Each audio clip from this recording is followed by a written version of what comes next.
¿Cómo les va? Viernes, estamos cerrando la semana, pero también iniciando una emisión más de Impacto Económico y con el gusto de hacerlo. Mi nombre es Daniel Rosas. Como siempre, el agradecimiento para ustedes que nos acompañan. Vamos a comenzar con los titulares de esta emisión. En nuestro mundo hoy les contamos que el intercambio comercial entre Venezuela y Colombia creció un 20% de manera interanual.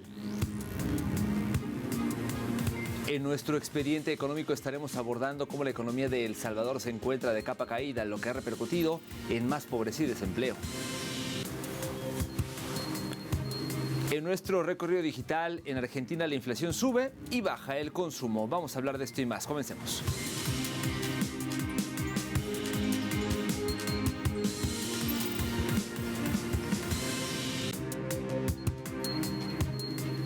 Momento de iniciar con información. Abrimos el día de hoy en América Latina porque el comercio binacional entre Venezuela y Colombia se encuentra en una balanza favorable, alcanzando un incremento del 20%. Según datos de la Cámara de Integración Económica Venezolano-Colombiana, el intercambio comercial entre ambas naciones en el mes de mayo de 2025 alcanzó un volumen de 478,6 millones de dólares, lo que significa un aumento del 20% respecto a los 399 millones registrados en el mismo periodo del año anterior. Entre los productos por Venezuela a Colombia durante este periodo se encuentran la fundición de hierro y acero, abonos, aluminio y sus manufacturas, comestibles, aceites, productos químicos orgánicos, lo que refleja que las ventas siguen concentrándose en bienes primarios y de bajo valor agregado, mientras que las importaciones desde Colombia son materias plásticas y artículos de confitería, que son productos de elaboración y procesamiento industrial, con lo cual pues cuentan con mayor valor agregado que la composición de la cesta exportadora venezolana.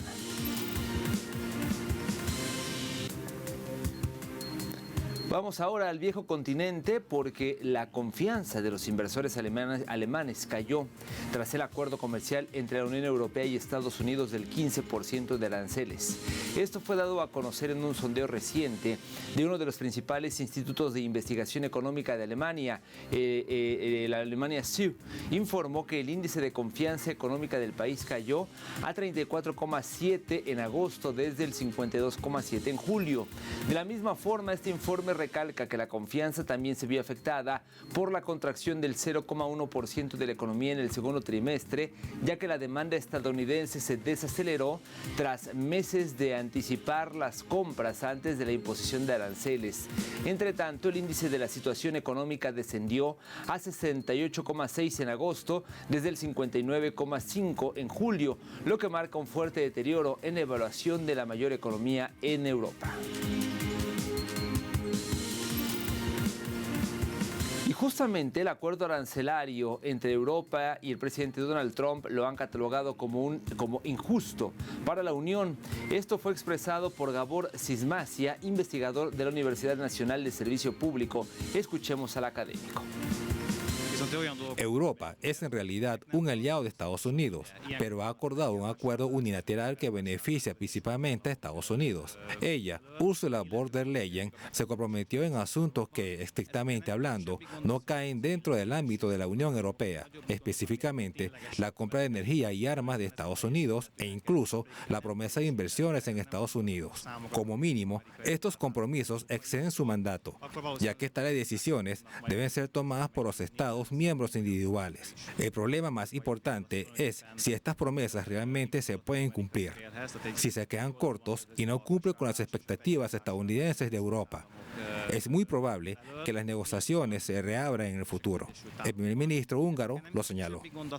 Al mismo tiempo, si los aranceles siguen siendo altos, la producción disminuirá, o más precisamente, el consumo de Estados Unidos caerá. Esto también significa que para las economías impulsadas por las exportaciones, más allá de los desafíos existentes, creará problemas de inversión adicionales en las industrias afectadas. Por lo tanto, en Hungría enfrentaremos consecuencias aún más graves a mediano y largo plazo. Sin duda los aranceles no dejan de hacer de las suyas incluso a los mismos estadounidenses. Tal es el caso de la industria del juguete, que soporta la peor parte de los aranceles ante el aumento de los costos. ¿De qué se trata? Se los contamos en el siguiente material. El sector que depende en una vasta medida de las importaciones de China, es decir, el sector del juguete, en los Estados Unidos se tambalea, ya que los costos de los juguetes han aumentado a niveles récord. Los costos de los juguetes se dispararon a un récord del 2.2% en mayo con respecto al mes anterior. Si comparamos eso con mayo del año pasado, cuando los costos experimentaron una caída mes a mes de 0,4%, es una enorme diferencia. El presidente de Estados Unidos, Donald Trump, elevó los aranceles a los artículos chinos al 145% y China respondió con aranceles del 125% para las importaciones estadounidenses. Las dos partes acordaron en mayo reducir sus respectivas tasas arancelarias en 115 puntos porcentuales, después de una ronda inicial de conversaciones comerciales. Han pasado del 10% al 20 y 30%, luego al 145%. Ahora volvemos al 30% de productos que salen de China. El desafío es que este es un negocio de muy bajo margen, así que los márgenes son estrechos. Entonces, ¿cómo se toma un arancel del 30% y se aplica a un negocio en el que tal vez no se tiene un margen del 30%? Así que hay muchos juegos detrás de escena. Mucho de esto se reduce a que tomas el costo del arancel y lo distribuyes entre el propietario de la propiedad intelectual, luego su socio de fabricación en China y luego tal vez un distribuidor, un minorista. Y al final del día, lo que quede, los consumidores lo pagarán a un precio más alto.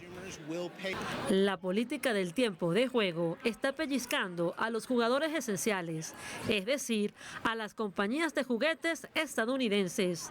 Los productores chinos, algunos de los cuales detuvieron o ralentizaron la producción debido a la falta de demanda, y los consumidores estadounidenses que en última instancia soportan el costo de cualquier aumento forzado. Ahora vámonos a Sudáfrica, porque el desempleo alcanzó el 33,2% en el segundo trimestre del 2025, un incremento de 0,3 puntos porcentuales respecto al primer trimestre. Según la encuesta trimestral de fuerza laboral difundida por la Organización Estadística Estatal Nacional de África, el número de personas empleadas creció en apenas 19,000, ascendiendo a 16,8 millones en todo el país, mientras que el total de desempleados se incrementó en 140,000, ubicándose en 8,4 millones. Mientras tanto, la tasa de desempleo ampliada, que contempla a quienes han dejado de buscar empleo por desánimo, bajó levemente 0,2 puntos y se ubicó en 42,9%, aunque sigue siendo una de las más altas del mundo. Otro aspecto que develó el informe es que el número de desalentados disminuyó en 28,000, mientras la población no económicamente activa por razones ajenas al desánimo permaneció sin variaciones, fijándose en 16,6 millones.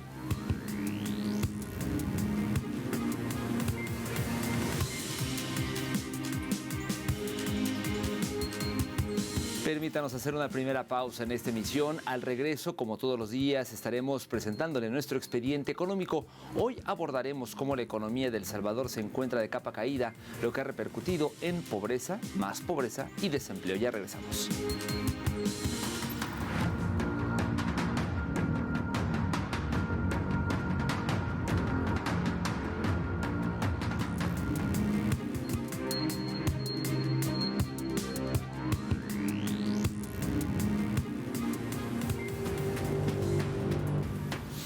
Imágenes de El Salvador, ya que la pobreza a nivel global pues es uno de los desafíos más grandes del planeta, y particularmente en este país pues se tiene una gran tasa de incidencia de pobreza multidimensional de Latinoamérica. Según cifras oficiales, aumentó del 26,8 al 30,3% entre 2019 y 2023.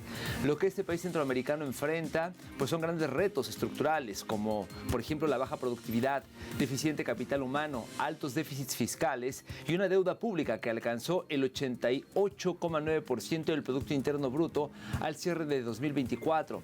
Según uno de los más recientes informes del Banco Mundial, 1 de cada 4 salvadoreños vive en hogares que reciben remesas del extranjero y 1 de cada 5 vive en hogares que reciben transferencias nacionales. La contribución de estas redes están diseñadas para crear y mantener un nivel de bienestar en los hogares y no puede pasarse por alto. De hecho, si estas transferencias se interrumpieran repentinamente, la pobreza extrema se duplicaría. Durante los últimos años, el costo de la canasta básica alimentaria en el país centroamericano ha tenido una tendencia alcista que sin duda hace que esta situación impacte directamente en el poder adquisitivo de miles de hogares salvadoreños. Los datos recientes de la Oficina Nacional de Estadísticas y Censos indican que la canasta básica urbana alcanzó los $253 con una variación mensual de $483. Esto impulsado por los incrementos en las porciones de pan francés de las tortillas y también en el grupo de verduras por papa, cebolla, chile verde, tomate, el whisky y también el repollo, mientras que la rural se situó en torno a los $182 con un aumento mensual de $4,82, siendo este caso la porción de tortillas y huevos las que presionaron el incremento.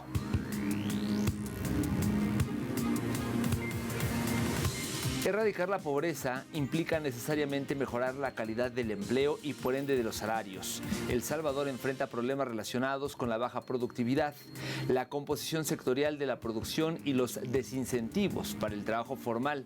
Debido a estos desafíos, los mercados laborales salvadoreños se caracterizan por la informalidad, la precariedad y una alta tasa de inactividad femenina. Cabe destacar que pese a que la tasa de desempleo es baja, tiene una alta informalidad. Según cifras oficiales del mercado de trabajo de la Federación de Cámaras de Comercio del Istmo Centroamericano, uno de los índices más altos de la región, en 69,1%, y esto equivale a que 7 de cada 10 personas salvadoreñas ocupadas se encuentran en el sector informal, donde existe incertidumbre de los ingresos y no tienen coberturas sociales de salud ni pensiones. En cuanto al salario básico en El Salvador, se encuentra actualmente en unos $408,80 para el sector comercio y servicios, mientras que maquila y confección se encuentra en los $402,32. Para el sector agricultura están en $305,23. Estos fueron montos en los que cerró tras el aumento de 12% del pasado mes de junio.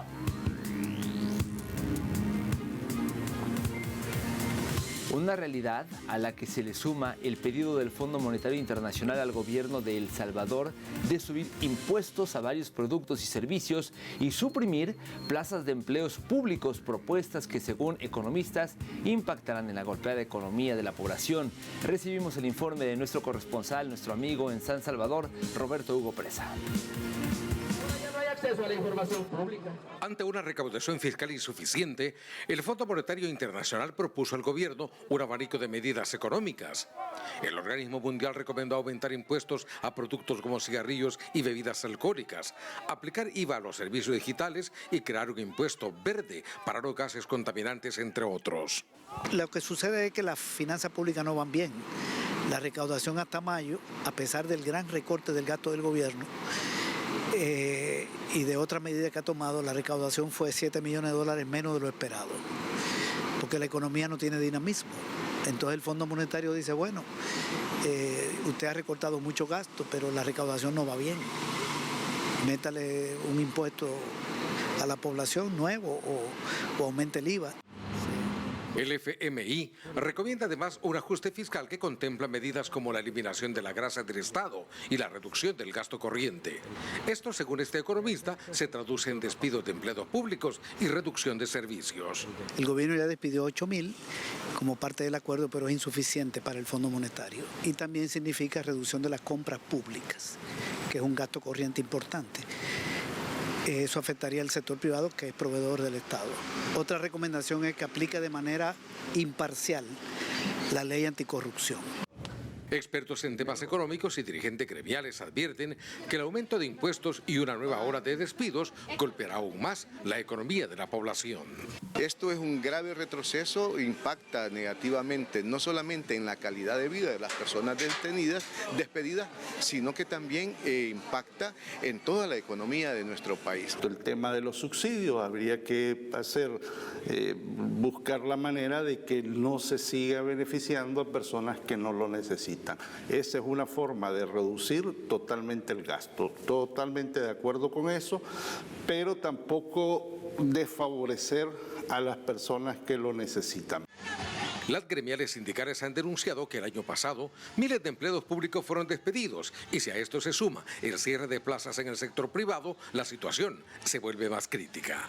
Hemos enfrentado solo el año pasado más de 15.000 despidos en el sector privado por cierre de empresas, principalmente en el sector maquila, que han migrado hacia Honduras, Nicaragua, que han migrado aquí mismo en la región, porque El Salvador no ofrece una seguridad jurídica para estas empresas. Recientes sondeos de opinión revelan que la economía, el desempleo y el alto costo de la vida son los principales problemas que afectan a los salvadoreños. Roberto Hugo Presa, Telesur, El Salvador. La economía salvadoreña tuvo un raquítico crecimiento del 2,5% en 2024, el mes más bajo de Centroamérica. Esto fue una evidencia del fracaso del modelo neoliberal impuesto por Nayib Bukele bajo la tutela del Fondo Monetario Internacional. Según el expresidente del Banco Central, Carlos Acevedo, los 12.000 despidos en 2025 y el brutal recorte del gasto público exigidos por el organismo financiero internacional profundizan la recesión, mientras sectores clave como el azucarero se derrumban con sus exportaciones cayendo un 27,6% y alcanzando solo 121,4 millones de dólares, el peor registro desde el año 2016. La deuda pública estratosférica, que asciende a 33.130 millones de dólares, 89,2% del PIB, estrangula al país. El servicio de la deuda consumirá 2.784 millones de dólares en 2025, un 28,8% del presupuesto nacional, robando recursos para salud y educación. Las remesas, que alcanzan 4.837 millones de dólares en 6 meses, son un parche humillante que no oculta la emergencia sobre las familias que dependen de la migración forzada, mientras Bukele incumple su promesa de un impulso económico, es lo que se mencionó.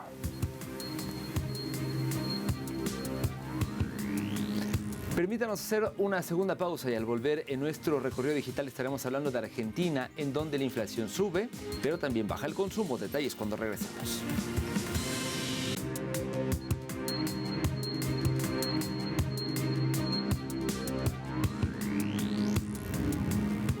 Estamos de vuelta en Impacto Económico. Gracias por continuar con nosotros. Momento de iniciar nuestro recorrido digital y hoy lo hacemos con CN5 de Argentina.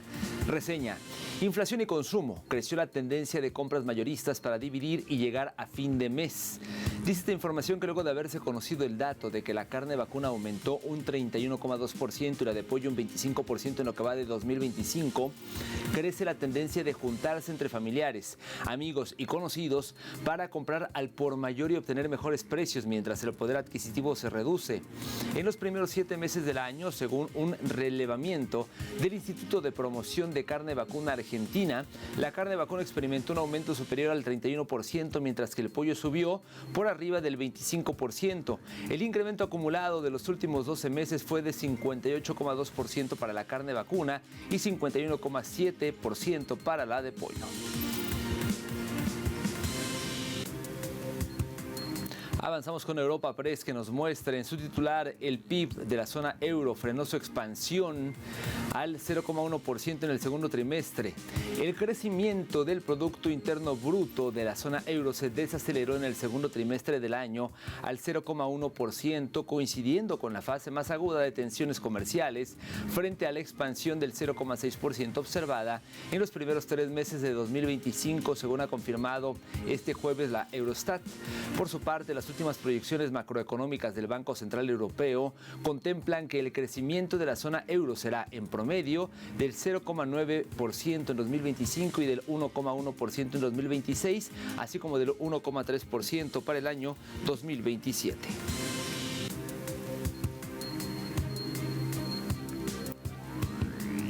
Y para cerrar nuestro recorrido digital lo hacemos con la agencia CGTN en español, que titula: Producción industrial de China aumenta un 5,7% en julio, según datos oficiales.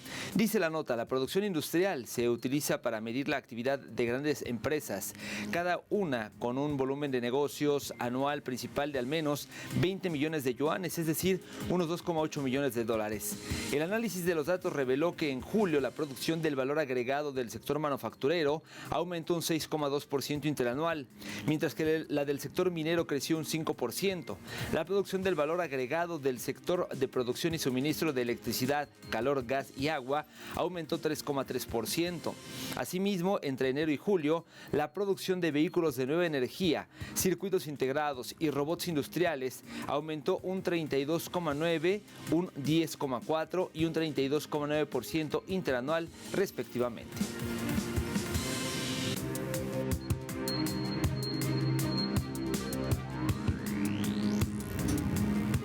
Vamos a revisar cómo se encuentran los precios del petróleo. El WTI marcó uno de $63.72, una baja de 24 centavos de dólar. El barril del Brent de referencia en Europa se ubicó en este caso en $66.55, una caída de 19 céntimos, mientras que el crudo promediado por la OPEP marcó un precio de $67.83, una caída de $1.08.